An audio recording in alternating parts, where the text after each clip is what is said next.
pressão para retornar. E eles voltam e não chegam tomando a cidade.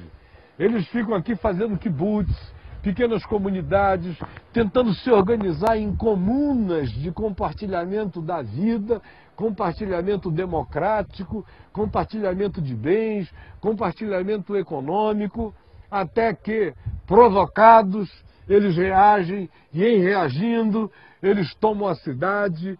Daí em diante vem uma sucessão de fatos que todos que são contemporâneos das coisas que aconteceram de 1966 para cá sabem. Guerra dos 6 Dias, Guerra do Yom Kippur e depois disso a tragédia da presença terrorista no lugar.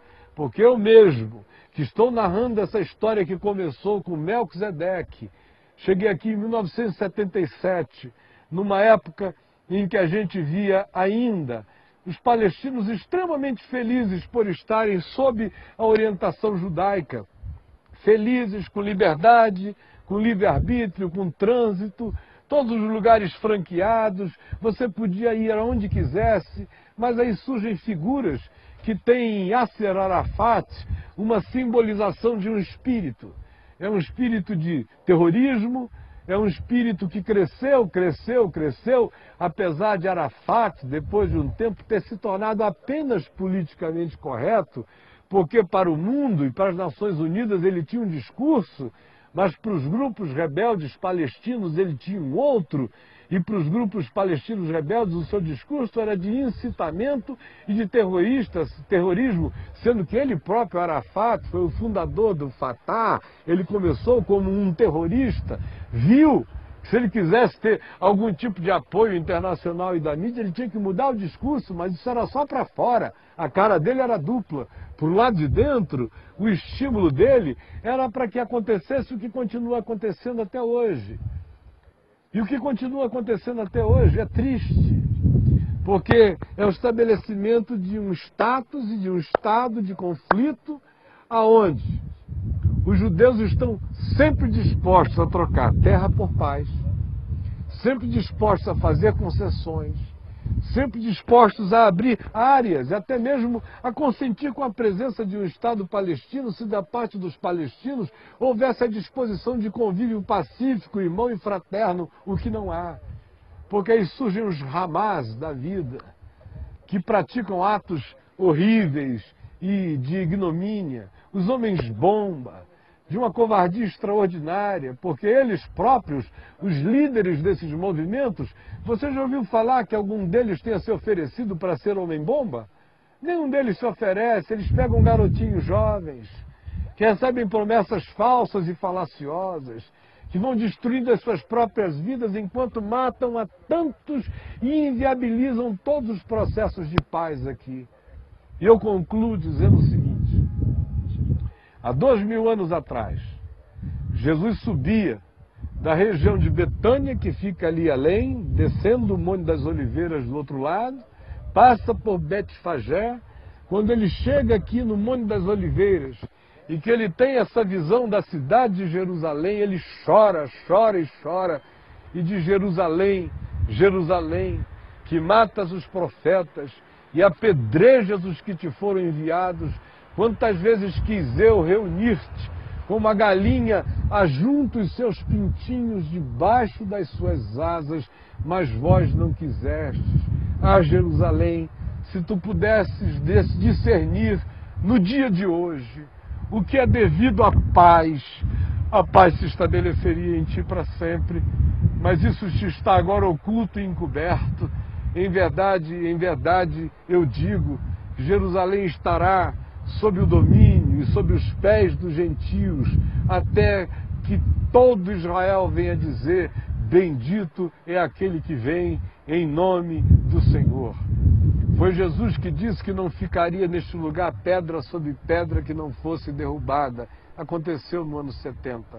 Foi Jesus que disse que o povo haveria de ser levado para dispersão e que haveria grande ira na terra contra este povo. E a gente viu que o povo judeu, nesses 2000 anos, aonde esteve, foi perseguido pelas razões mais horríveis, patéticas, bizarras, e que tem em Hitler o seu cume de maldade e de perversidade Mas mesmo tendo voltado para cá, a paz ainda não se estabeleceu. Porque a paz haverá de estabelecer quando se cumprir aquilo que anjos do Senhor disseram quando Jesus estava sendo assunto aos céus no Monte das Oliveiras, e os discípulos, os apóstolos, estavam com os olhos fitos nos céus enquanto Jesus subia.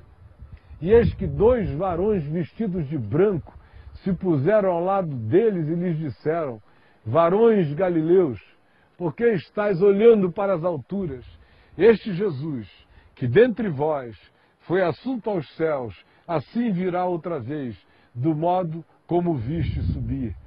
E é o profeta Zacarias que minuciosamente nos diz: naquele dia estarão os seus pés sobre os montes das oliveiras. E profecias falam desse dia. E acerca dele, eu fiz essa narração cronológica, histórica, ainda que breve e superficial, apenas para dizer que, como um discípulo de Jesus, que ama toda a gente, em qualquer lugar do mundo e na humanidade, e que ama o povo de Israel, e que ama o povo de Israel por causa do povo de Israel, por causa de Abraão, por causa da história da Bíblia, por causa das promessas de Deus, por causa de Jesus, por causa dos meus amigos que aqui vivem, como o meu querido Hugo, que está atrás das câmeras, por causa de tanta coisa e por causa de tanta gente. Eu faço a oração do Salmo que diz: orai pela paz de Jerusalém. Mas eu sei que a paz de Jerusalém só vai se estabelecer definitivamente quando todos aqui disserem: bendito é aquele que vem em nome do Senhor. E a essa voz eu uno a minha dizendo: Maranata, ora vem, Senhor Jesus. Eu quero apenas terminar orando, e orando pela paz de Israel, orando pela volta do Messias que já nos foi designado, segundo Pedro, Jesus, que é o único mediador entre Deus e os homens, e orando para que a graça de Deus se derrame em misericórdia nos corações, para que o espírito de beligerância cesse. Paulo disse em Gálatas, no capítulo 4, que Jerusalém, que é a cidade da paz, ironicamente, por causa dos excessos religiosos, havia se transformado numa escrava, havia herdado o espírito de Agar. E o que a gente vê hoje aqui é conflito. Hoje de manhã nós fomos expulsos do Jardim da Tumba por protestantes. Viemos ao Monte das Oliveiras e fomos expulsos daqui por um padre surtado. E o que a gente vê é esse mesmo espírito. O padre ainda me disse: não, isso é uma questão de custódia da Terra Santa. Eu quero orar porque a terra não é santa enquanto não há paz, não há justiça, não há amor, não há reconciliação, enquanto os muros da separação não são quebrados. Senhor Jesus, eu invoco o teu nome, não para televisão, que tu sabes que eu não estou nem aí para televisão. Eu invoco o teu nome não por causa dos milhares que estão me ouvindo agora através da rádio, no Brasil e em tantos lugares do mundo. Eu não estou nem aí para isso. Eu invoco o teu nome como se sozinho eu estivesse aqui, pedindo que tu derrames o espírito da graça e da glória. Que chegue aquele dia em que todos terão o entendimento aberto e chorarão diante de ti quando tu derramares espírito de quebrantamento. Chorarão por aquele a quem traspassaram, como quem chora pelo primogênito e como quem chora pelo unigênito. Eu peço que esse dia chegue e digo: Maranata, ora vem, Senhor Jesus, ora vem, Senhor Jesus. Que Deus abençoe você. Eu fico por aqui. A gente continua. Até a próxima hora. Tchau, então.